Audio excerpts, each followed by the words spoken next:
of the conjoint. So we have all studied statistics. This I presume, and hopefully this is true. आपने equation लिखी हुई तो उसमें यही सोच के लिखी जाती है ये डिपेंडेंट है y is equal to a plus B X plus C X plus C X plus again the error part, जैसे आप रैंडम एरर कहें चाहे और जो मर्जी टर्म बोले, आपने जो पढ़ी है वो उसमें डिपेंडेंट और बाकी 1 2 3 4 10 20 इंडिपेंडेंट होते हैं. ये डिपेंडेंस टेक्निक का हिस्सा है, यानी कि जो इक्वेशन आप लिखते हैं वो dependence is very simple terms. y depend on axis. Independent variable वो आप ऑब्जर्व करते हैं, उन ऑब्जर्व वेरिएबल से you get the value of y which is not being observed, which is outcome of the observed variable. Is it okay? So to make it more simple, explain or predict one or more dependent, of course, when we have observed the data or we collected the data or measured the values go, then we put in the equation and we predict or estimate or forecast. So many terms are interchangeably used की जाती है, value निकाल सकते हैं आप y variable की. सो ये dependence techniques के अंदर आता है. सिंपल रिग्रेशन इक्वेशन, दो वेरिएबल से अगर ज्यादा बन जाते हैं तो वहां से needed when hypothesis involve distinction between independent and dependent. Of course multivariate ऐसे भी हैं जो इंटरडिपेंडेंस है या डिपेंडेंट टेक्निक्स में नहीं है, तो जब हाइपोथेसिस टेस्ट करने पड़ेंगे then definitely you have to classify और विच स्टडी टेक्निक आप यूज करेंगे, तो वो डिपेंडेंस टेक्निक्स का हिस्सा होगी. टाइप्स इसमें कौन कौन से आते हैं, वो मल्टीपल रिग्रेशन, जो मैं अभी आपको एग्जांपल 2 से अगर ज्यादा इक्वेशन में हो जाएंगे तो मल्टीपल रिग्रेशन बन जाएगा. मल्टीपल डिस्क्रिमिनेशन आपने I don't know again if somebody has used, और हम इसका टर्म यूज करेंगे सिर्फ लेकिन डिस्कस नहीं करेंगे, but this is a very advance technique of multivariate mathematical technique जो हम रोजमर्रा में बहुत सारी रिसर्च में आप लोगों ने की है नहीं की है लेकिन करते हैं. Multivariation of variance, multivariation is again part of multiple regression, ये उसमें भी आता है, but this is separately used also. Analysis of variance, conjoint analysis which we will be discussing here. Structural equations model, of course, we will discuss in another lecture, not today, but that is part of the dependence techniques of the multivariate analysis.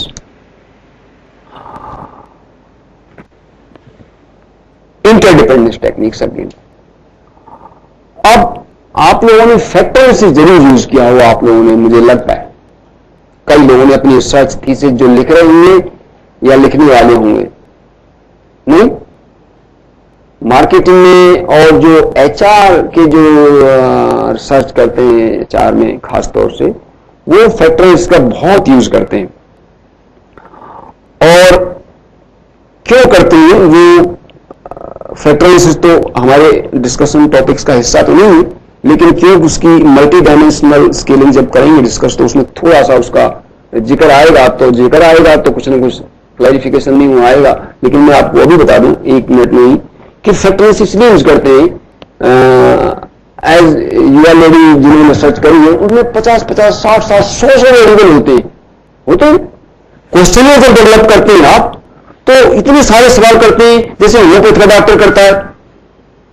देखा homeopath के doctor को जब गए आप लोग, ना करो नहीं, अच्छी बात है नहीं गए तो पड़ेगा वो नहीं तय, ये तो तय नहीं गए अब तक, गुड, लेकिन जाना वो जाते कहेगा सर बुखार छींक आती, सुबह आती है शाम आती, ठंडे से आती, गर्म से आती, दूध जाती है कैंपा कोला से आती, मतलब इतने सवाल करेगा. मैं तो भैया ऐसा है, मैं तो जारी रहा हूं, मैं बीमारी ठीक, इतने सवाल तो मेरी जिंदगी में मैंने किसी के बताए, मैं सवाल की हिम्मत करी किसी ने पूछे और मैंने दिए जवाब, तो मैं तो ठीक हूं. कहने का मतलब यह है इतने वेरिएबल आपकी उसमें होते हैं. जब हम बच्चे लाते थे कि सर ये क्वेश्चन भरना है, आते हैं रिसर्च वाले कि सर मेरा एक क्वेश्चन भर दो, तो उसने देखा है तो 20-25 पेज में भैया ऐसा है, एक किताब लाया क्वेश्चन ले जा तू इसको उल्टा, और अगर भरवाना तो ही बैठ जा, ये पढ़ता जा और मैं टिक अपने आप करता जा और भर ले.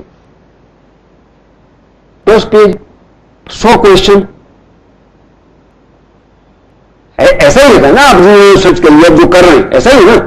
तो आप ये बताइए, मैं हाइट वेट सेहत नापनी है, दोनों उसी के मेजर है, अब इन दोनों में से कोई एक निकाल लो आप, मान लीजिए, या ऐसे दर्जनों आपके पास है, उनको कम कर दें आप, कम कर दें, मेरा मतलब है 100 में से आपने अगर 10 में उसी इंफॉर्मेशन 10 वेरिएबल से बन जाए तो क्या बुराई है? अच्छा ही है ना। 100 की जगह एक्सप्लेन करने के 10 से एक्सप्लेन कर दो, ये फैक्टर एनालिसिस वही काम करता है। कहने का मतलब in very simple term, factor analysis is a data reduction technique, simplest lemon term. अब जब एडवांस आएगा तो सरदर्द होगा, इसलिए आप पहले आज यही समझे। Data reduction technique, when there are hundreds variable, we want to condense the information in the fewest variable. Rule of parsimony, economist जिनमें से जो है वो अंडरस्टैंड करेंगे। पार्सिमनी का मतलब यानी कि फ्यूएस्ट वेरिएबल, ज्यादा वेरिएबल की जगह कम वेरिएबल से हमारा काम चलता है, तो हम 100 यूज क्यों करें, हम 10 से। तो factor analysis data reduction technique वो आपकी इंफॉर्मेशन को कंडेंस कर देता है फैक्टर्स में, और वो 100 में से हो सके 10 से ही काम चल जाए, 5 से ही काम चल जाए, then you be more comfortable. That is the job of factor analysis. So ये सिंपल, ये अब this is the interdependence technique use when such examine question that do not distinguish between independent dependent. आपको यही पता नहीं कौन सा dependent किस पे करता है, 100 क्वेश्चन है, and you are not interested also कि डिपेंडेंट है कौन सा, इंडिपेंडेंट कौन सा है, ये आपका पर्पज भी नहीं है। देन इंटरडिपेंडेंस टेक्निक वो आपस में तो रिलेटेड है, पर इंडिपेंडेंट कौन सा है, डिपेंडेंट ये नहीं पता, ना ही हमारा ऑब्जेक्टिव भी यही। There are no dependent dependent variable designations, all variables are treated equally in search of underline pattern of relationship, यानी कि इनमें आपस में क्या रिलेशनशिप है या नहीं भी है। इट्स नॉट ऑलवेज नेसेसरी, कभी कभी दिल में ख्याल आता है, कभी कभी नहीं आता, तो जबरदस्ती तो नहीं ना कि रिलेशनशिप हुई, कहां जरूरी है। ये तो हमें पता लगाना है कि एक्चुअली में जो हम सोच रहे हैं वो है नहीं है। That is the job of factor analysis, giving meaning to a set of variables और seek a group of things together. Of course ये इट्स वेरी क्लियर। हाँ, टाइप्स में आ गए आपके जो इंटरडिपेंडेंस टेक्निक्स में, फैक्टर एनालिसिस है, क्लस्टर एनालिसिस है, मल्टी डायमेंशनल स्केलिंग है। ऊपर वाले दो हम यूज नहीं करेंगे, डिस्कस नहीं करेंगे, I mean here in this MDP में। मल्टी डायमेंशनल स्केलिंग हम डिस्कस करेंगे टुमारो या hopefully day after tomorrow. Actually ये again these technique are so broad and complex and difficult to understand for most of the people कि इनमें से 3 घंटे क्या 30 लेक्चर भी देना आप लगातार, और अगर मैथमेटिकल बैकग्राउंड, स्टैटिकल बैकग्राउंड नहीं है तो समझाने वाला जरूर पागल हो जाएगा समझने वालों से पहले, कि उसकी कोई नहीं समझेगा और वो नहीं समझेंगे तो हो जाएगा पागल, अपने बात पालन लग जाएगा। 30वें दिन नहीं तो मुझे लगा 20वें दिन पहले ही पालन लग जाएगा, मैं क्या पढ़ाना शुरू कर दिया यार, मैं तो ऐसे ही भला था। So tough, I am sharing with you very honestly, so tough. समझ नहीं आता ऊपर वाली जान पे क्या लिखा है, जब नीचे वाले सब भूल जाते हैं बीच बीच में। अगर रोज में करें, अगर आप 10 दिन में खोलो तो आप पासवर्ड भी भूल जाए अपना, पिन का कार्ड में यूज करो, पैसे नहीं निकालो तो वो भूल जाओ। मैं इसलिए 100 रुपए निकालू तब याद रहे। एक दिन निकाल लो तो घर वाली में से ये पूछना पड़ा, भाई क्या था उसका पिन, यार पिन तो याद नहीं रहा। कि आप पिन भी याद नहीं रखते, मैं पिन याद नहीं रख सकता, मैं बाकी सब याद रख सकता हूं। ये मल्टीमीडिएट थोड़ा है, पिन सबसे मुश्किल है। सो नाउ अब आपने स्किल्स पढ़े होंगे, मेजरमेंट स्किल्स, ये सब आपको कई कोर्सेज में आता है। स्किल रिसर्च मैथोलॉजी में भी आता है, स्टैट में भी आता है, मल्टीवेट में भी आता है, इकोनॉमिक्स में भी आता है, और आपने मैनेजमेंट के जो सब्जेक्ट हो सके कई औरों में भी आया हो, क्यों नहीं पढ़े हो। वो टीचर बात करते रहते थे स्केल क्या होता है, वो स्केल मेरे पास तो भैया 12 इंच वाला है, मैं तो उनको एक तपा देता था, मेरे को नहीं आता। मेरे को सरदर्दी नहीं, जैसे पढ़ाना नहीं पड़ेगा, मैं पढ़ाऊंगा, मैं पढ़ूंगा। मेरे पास फुट है 6 इंच का ले जा, 12 इंच का ले जा, ये है वैसे ये स्केल है, और कोई स्केल नहीं है। आई यूज्ड टू से लाइक दैट, मैं क्यों इतनी टफ कॉन्सेप्ट में सरदर्दी दी। तो बट वेरी इंटरेस्टिंग, इसके बिना कोई रिसर्च नहीं कर पाएंगे आप। और अगर नहीं समझा तो बस फिर तो भगवान ही मालिक है। इसलिए यहां भी इनके बिना काम नहीं चलेगा। The nature of measurement scale will determine which multimeter is appropriate for the data. Nominal, ordinal, interval, ratio. 4 measurement scales. बस मैं इतना ही बताऊंगा, आगे नहीं बताऊंगा ज्यादा। ये टॉपिक नहीं तो फिर अगला टॉपिक रह जाएगा और रामायण आज कहीं और ही खत्म हो जाएगी, सुंदरकांड तक पहुंचेंगे ही नहीं। सो ये 4 स्केल्स, मेजरमेंट स्केल्स हैं। अगर आपको इनकी जानकारी नहीं है, if you are not aware of these, not aware, not clear conceptually about these, तो फिर चाहे फैक्टर लगाओ, चाहे डिस्क्रिमिनेंट लगाओ, चाहे कोंजूगेट लगाओ, फिर कोई फर्क नहीं, एक ही जैसे हैं फिर सब। You have to learn the things very clearly, these 4 scales. Otherwise nominal में आपने निकाल दिया एवरेज, अब जेपीसी और कोई दूसरे से एनपीसी एवरेज निकाल दोगे, कैसे निकालेंगे एवरेज? नॉमिनल एवरेज तो देखेंगे। सो वो यही बताते हैं ना स्केल्स, कि आपको कहां स्टैटिस्टिकल मैथमेटिकल टूल लग सकता है कि नहीं लग सकता है। That is the simple layman reason और द ऑब्जेक्टिव कि why should we study this mathematical scales. Selection of multi-vector requires consideration of types of measures used both independent dependent variables। दोनों के लिए जानकारी होनी जरूरी है कि वेरिएबल जो आप यूज कर रहे हैं वो कौन से स्केल में लाई करता है या कौन सा मेजरमेंट स्केल वो है को बिलोंग करता है। नॉमिनल हुआ अब नाम आ गई, नॉमिनल, ऑर्डिनल, इनको हमने एक क्लब नाम दे दिया नॉन मैट्रिक का, और इंटरवल रेशियो को बोल दिया मीट्रिक। ठीक है, ये आप I am not only hopeful, I am confident you know and you have studied all this 4 scales. Which multivariate approach is appropriate? Multivariate methods. All. Does at least one dependent variable exist? क्या आप जो variables हैं आपके पास, क्या उनमें से एक dependent variable है? Then, if yes, dependence methods जो हमने पीछे भी नाम लिए जिनके, अगर एक डिपेंडेंट वेरिएबल में है, at least one, maybe more than one of course, but at least one, we can use dependent methods. No interdependence, yani all are equally desirable, nothing like, or we cannot distinguish like dependent or independent, then go to interdependent methods. First classification or using the multivariate methods का पहला। Which multivariate dependence technique now? वो कहिए उनमें सारी नहीं लिखी हुई लगी आपको, वो सुन जो लिखी थी ये भी सारी नहीं है, और भी है।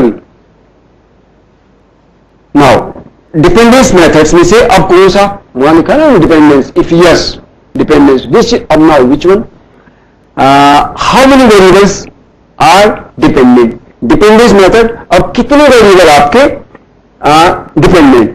1 वेरिएबल अगर है, मीट्रिक, नॉन मीट्रिक, उनमें से फिर बताइए कि वो मीट्रिक है या नॉन मीट्रिक, यानी कि नॉमिनल, ऑर्डिनल है या इंटरवल और रेशियो वेरिएबल, वो मेजरमेंट स्केल कैटेगरी है।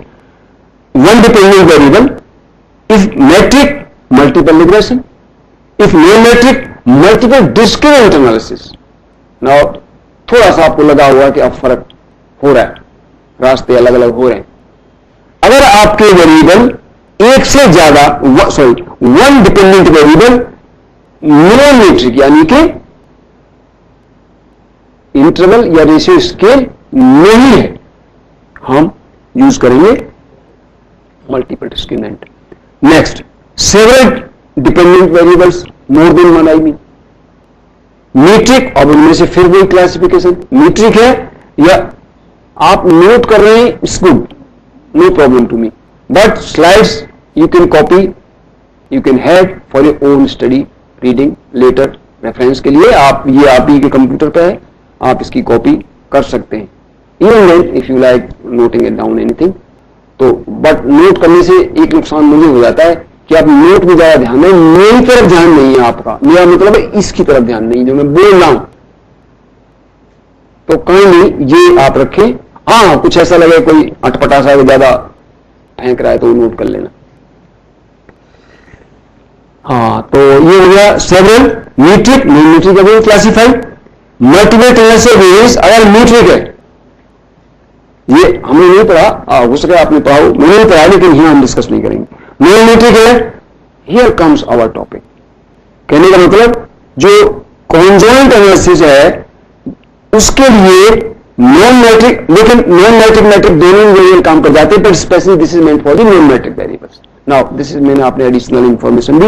एंड अगर हम बॉटम से स्टार्ट करें, कॉन्डेज non metric, several dependent variables and dependence method. So conjoint analysis is a dependence multivariate technique specially designated or designed, invented for non-metric data sets. Similarly, अब multiple independent and dependent variables, dependent भी बहुत सारे, independent भी बहुत सारे, और complicated हो गया और कॉम्प्लेक्स हो गया। उसके बाद फिर मीट्रिक है, वो है मीट्रिक। उसके बाद आपका आया सेम स्ट्रक्चरल इक्वेशंस मॉडलिंग। ये हम डिस्कस करेंगे क्या है, क्या क्यों पढ़ते हैं, क्या फायदा है। But this cover so many topics इसके साथ जुड़े हुए, और वो हम वहीं डिस्कस करेंगे, और ये हमारा टॉपिक है भी डिस्कस करने का, but very very again complex. But be clear, I will try to make the things simple, clear and understandable, जितना मैं आपको या हम डिस्कस करेंगे। Which multivariate independence technique then, अगर हम कर रहे हैं इंटरडिपेंडेंस टेक्निक यूज कर रहे हैं। Independence methods are inputs metric, yes और नो, ऑफ कोर्स। अगर यस मीट्रिक है तो factor analysis, cluster analysis, metric multi dimensional scaling, यानी कि मल्टी डायमेंशनल स्केलिंग, ठीक है। अगर नॉन मीट्रिक है तो नॉन मैट्रिक, यानी कि अब multi dimensional scaling is used for both. Is it clear that that is a interdependence technique, but can be used for both type metric and non-metric data sheets depending on your needs. Is it clear? So I think now start the conjoint topic. अभी जैसे पीछे बताया कि कौन सी technique है ये, dependence technique, बिल्कुल। ये 70s में इसका इजाद हुआ। Dictionary meaning you can find, जो मुझे लगा इसमें लिखा मैंने, कॉन्जॉइंट या जॉइंट टुगेदर और combined, simple. Market of management वालों के ऐसे ही फंडे जैसा इसमें लिखा हुआ है। फीचर्स कंसीडर जॉइंटली, मतलब ये मैनेजमेंट को कुछ ऐसा है, ये ऐसे नहीं पकड़ते कान को, थोड़ा घुमा के ले जाते हैं हाथ को। अब मेरा हाथ पहुंचता नहीं, इसलिए मैनेजमेंट की भाषा ज्यादा बोलता भी नहीं, वही सिंपल अपनी ठीक है पुरानी वाली। Assumptions, every theory, statistical method, or even real life, always based on assumptions. अभी घर से चले, सवाल किया श्रीमती जी, 1 घंटे में तो पहुंच जाओगे, मैं तुम्हें सब्जी मंगवानी शाम की, क्या मतलब है तुम्हारा? मेरा सवाल था अगला कि नहीं, मैं तो वैसे ही पूछ रही हूँ, मैं भाई ये कंडीशनल है। अब उनको आदत पड़ गई है, तो मैं ऐसे ही बोलता हूँ, जो ऐसे ही जवाब देता हूँ, तो she is used to that. कहते हैं हाँ ये तो है, भीड़ भड़का मिल सकती है, ट्रैफिक जाम भी मिल सकता है, आगे ना कंडीशंस, एजम्पशंस क्या है? No traffic jam, no red light, no there is possibility. जैसा मेरे रिटायर तो नहीं, ऐसे चला रहा हूँ काम। 80 का मॉडल है, सॉरी 2000 का मॉडल है, अप्रैल का, मारुति 800। उस जमाने में तो दुनिया मुड़ के देखती थी, आज सामने खड़ी, हटा भाई, कहाँ यहाँ खड़ने की पार्किंग की जगह नहीं, हटाओ यहाँ से, हटाओ। कहां से चले आते हैं पता नहीं, कौन से जमाने की कार है। अब ऐसे बोलते हैं लोग, this is true, I am facing this kind of problem many times. Parking इधर नहीं है कि सर ये पार्किंग रिजर्व है, थोड़ा तमीज वाला होगा, सर भी बोलेगा बुड्ढा देख के, सर ये रिजर्व है। मैं भैया कहीं लिखा तो नहीं है रिजर्व में, तो सर आपको मैं कोई आपको झूठा लग रहा हूं, मैं भाई मैं आई एम सॉरी, मैं झूठा नहीं, मैं हटा लेता हूं। वो पता लगा कोई एक्सवाइजेड बड़ी से एसयूवी लेके आया, खड़ी कर दी, पूछा ही नहीं उसने कौन कहां से आया। तो वही पुरानी बात है। चलिए अजम्पशंस की बात कर रहे थे हम। रात की रूटीन रात भी अजम्पशन पे चल रही है। बच्चों की आदत है आजकल की, ये तो आज सर क्या 10 मिनट का रास्ता है, बाइक, हाँ तू तो ये चले गई सर, क्या देर लगती है, ये इतनी देर का काम है। हाँ बिल्कुल बिल्कुल मुझे पता है इतनी देर का ही काम है, पता चलेगा जब काम करोगे। तो ये आजकल यूथ नई जनरेशन बहुत ज्यादा वो है ना ऑप्टिमिस्ट, तो रियलिटी से दूर है। So I mean to say here just to make you pride कि अजम्पशंस पर बेस्ड है सारी थियरीज। इफ एवरीथिंग हम इज ओके, एवरीथिंग ओके का मतलब मैंने आपको बहुत से एग्जांपल दिए, या ऐसा होता है तो ऐसा होगा, नहीं तो ऐसा नहीं होगा।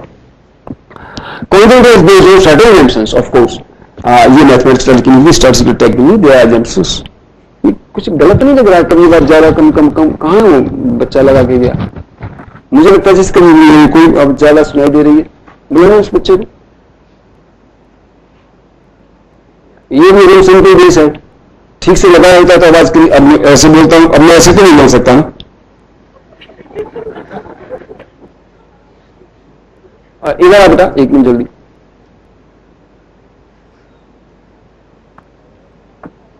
ये सही से आदत नहीं है लगाने की इसको से। अब मैं ऐसे थोड़ी बोलूंगा जैसे अब बन मेरी।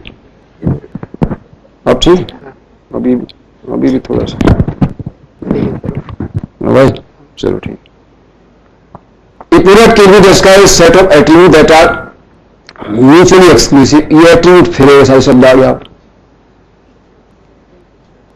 और इसका मतलब भी वही जो मैं पहले बता चुका हूं, फीचर्स सेम। पर ये कॉन्जुगेट एनालिसिस वाले ये किताबें लिखी हुई एट्रीब्यूट लिखी, तो ये नहीं लिखी ना, उन्हें थोड़ा कंफ्यूज करने की आदत है कई चीजों को, इनको कॉम्प्लेक्स बनाए रखो ताकि लोग बड़े डरे से रहें और हमारे पीछे पड़े रहें समझने के लिए। So it can be described as set of attributes that are mutually, यानी कि फीचर्स म्यूचुअली एक्सक्लूसिव होने चाहिए, ओवरलैपिंग नहीं। ये फीचर कैसे हो गया, फिर ओवरलैपिंग हो गया। Consumers view product as a combination of attribute that can be exchange for others, of course. अभी एग्जांपल में आपको दे रहा था, हमने जहां भी लाते हैं आई एम सो कंफ्यूज, पता नहीं सभी ऐसे होते हैं। हमें तो लगता है कि यार वो पहले ट्रेन मिला था, हमारा बजाज कोई स्कूटर था ही नहीं, बुकिंग होती थी, लड़की की शादी, बेटी पैदा हो गई तो शादी नहीं होगी, बुक कर दो आज, इतने दिन बाद तो ही आता था नंबर, उसका एक ही अवेलेबल था, हमारा Bajaj, no choice, conjoint analysis की जरूरत ही नहीं थी। अब जिसे कॉन्वेंट नहीं आता वो खरीद नहीं सकता सामान। आप इस बात को समझें। अब ये बात दूसरी है कि मैथमेटिकली हमारी तुम्हारी तरफ सबने नहीं पढ़ा, but this is you're doing this job. आप रियलाइज करेंगे, ऐसे ही कर रहे हैं, अभी हम बात करेंगे जब डिस्कस करेंगे, you just realize exactly you're doing conjoint analysis. लेकिन हमें लगता है ये ठीक था यार, अपना बुक कराओ, जब नंबर आएगा चिट्ठी आ जाएगी वो खरीद लेना, और तुम पर ज्यादा पैसे तो ब्लैक तब भी था और आज भी है। हर चीज पे नहीं है, कुछ पे ब्लैक है, कुछ पे नहीं है, कुछ पे तो खत्म हो गया, तो तब था, तब तो आप पे ज्यादा पैसे हैं तो वो आता था 5,000 का 10,000 मिले, और आज गया जिसका नंबर आ रहा दे दे। वो डी नहीं कहता था कि आप ब्लैक नहीं चाहिए, व्हाइट में मेरे पास तो भैया नोट व्हाइट ही उनका है, ब्लैक तेरे पास होगा तुम ले लो। So it can be described as set of attribute that are mutually exclusive. Again overlapping attributes नहीं चलेंगे। Consumers view product as a combination of attributes, of course. अब आप कंप्यूटर की बात कर रहे थे, इसकी आजकल ये जो ये है क्या नाम है, अरे ये मेरा काम है, ये अब देखो इसमें कितने एट्रीब्यूट्स हैं। मैंने तो सिवाय वैसे मैं अपना बता रहा हूं, इसमें कितने फीचर्स अवेलेबल हैं इसके नहीं पता मेरे, जो आपके पास है उसे तो मैं अगले जन्म में समझ लूँ तो बहुत है। आप कितने बड़े बड़े बड़े बड़े बड़े उसी पे सारे काम कर लेते सुबह शाम तक। व्हाट्सएप आजकल आपके फोन में अगर व्हाट्सएप नहीं है तो कुछ भी नहीं है।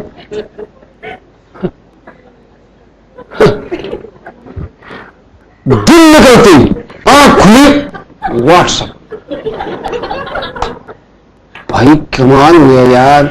नहाने नहीं, धोने नहीं, खाने नहीं, घूमने नहीं, फिरने नहीं, व्हाट्सएप। क्या वंडरफुल चीज बनाई है, देखो क्या एप्लीकेशन है, गजब के फीचर है। मेरे पे सिर्फ फोन सुनने के, फोन मिलाने के और एसएमएस भी कम से कम नहीं तो बच्चों ने बेटा तू इसका ये मैसेज आया मुझे बधाई, तू इसका रिप्लाई कर दे, ये लिख दे सेम टू यू। पीछा छुड़ाओ, खत्म। ए के ऊपर बी के ऊपर सी, पता नहीं सी दबेगा ए दबेगा कुछ और लिख गया तो दबेगा, सब तो पागल हो गए दिखे। ये फोन चलाना ही नहीं आया अब तक। So combination of attributes. अब कितने फीचर्स हैं आप देखिए कि जब आप लेने जाते हैं आप सब ऐसे ही सोचते हैं ना, कोई कहेगा मुझे टच स्क्रीन, टच बटन दबाने में भी तकलीफ हो रही है तो यार एनर्जी बहुत वेस्ट हो रही है, थक गए, बड़ा वक्त लगता है। रिमोट वहां तक जाने में भी अब कौन टीवी चलाए, चलाना रे पहले तो ये कभी तू चला गया, तू चला गया, अब घरवाली को कोई शंका करे चला नहीं यार, वहां तो नहीं जाया जाता। और अब रिमोट का गुत्तम गुत्ता हो रहा है। मेरा पुत्र मेरे फादर इन लॉ बहुत बुढ़े 86 साल के, मेरे फादर इन लॉ मेरे पास कभी भी रह जाते हैं, very old person, retired person, grandson 4 year old, father in law sports channel से सिवा कोई चैनल नहीं चलना चाहिए, बेटे को डोरेमोन के सिवा कोई दूसरा चैनल नहीं चलना चाहिए। अब गुत्थम गुत्था हो रहे रिमोट पर दोनों 4 ईयर्स से 86 ईयर्स ओल्ड, दोनों ने अलग अलग लगा के छोड़े, 2 टीवी। फीचर्स की बात हो रही ना, यानी कि रिमोट की, यानी कि देर वाले टाइम जब हुए से ऑन सब कुछ। अब भाई अब तो बड़ी गाड़ी यहीं से बटन दबाओ अभी ट्यू ट्यू करके खुल जाएगी, यहीं से खुल जाती है। ये फीचर्स ही तो है ना कि आपके गाड़ी के रिमोट के, इनके पंखा भी अब वहां तक जाने जो पड़ता है, रिमोट आगे कहीं सुनते हैं ऐसे, पता नहीं कोई कह रहा था रिमोट आ गया उसमें भी, आ गया क्या बताओ, क्या क्या करेंगे फीचर्स। अब दुकान में जाओ तो पागल, ये नहीं को बोले, ये नहीं को बोले, अरे यार पहले ही वाला हमारे बजाय ठीक था। सो कॉम्बिनेशन ऑफ एट्रीब्यूट है। अब जब समस्या की कॉन्जेंट की प्रॉब्लम जब आई है कि जब आपके पास फीचर्स एट्रीब्यूट बढ़ते चले जा रहे हैं, यानी कि और इसको लेने डेफिनेशन में ऑप्शंस बढ़ते चले जा रहे हैं आपके पास, वो इतने ज्यादा हो गए, अब यू आर सो कंफ्यूज। ये पर्सन लाइफ में भाई ऐसा है जो दौड़ तो गए ये लोग सब कपड़े में जो मैंने सुना ये लोग सब ये मैं ऐसा है भैया, मैं ये 2 निकाल मेरे बस की ना, शाम तक मैं तेरी दुकान में बैठा रहूंगा, मेरे पे भी काम है, मैं में से छांट लूंगा। देख अरे देख लो ऐसा मत नहीं, देख लो, मैं देखने के तेरा तो काम हो रहा है ना।